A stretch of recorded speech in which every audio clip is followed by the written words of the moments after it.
Сәлеметсіздер ме балалар? Сабақтың тақырыбы менің туған жерім.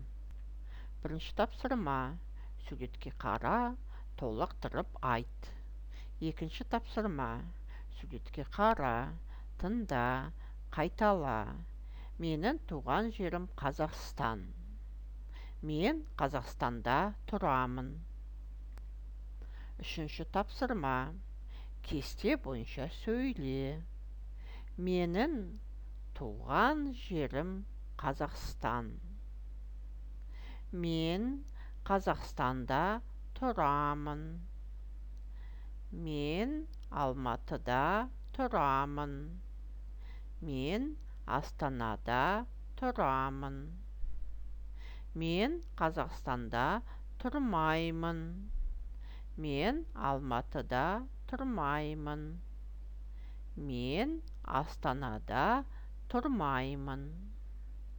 Төртінші тапсырма: тыңда, сұраққа жауап бер.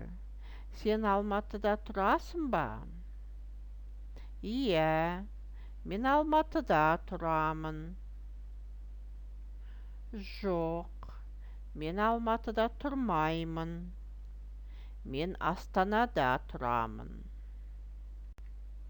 Бесінші тапсырма: тыңда, қайтала, жаттап ал.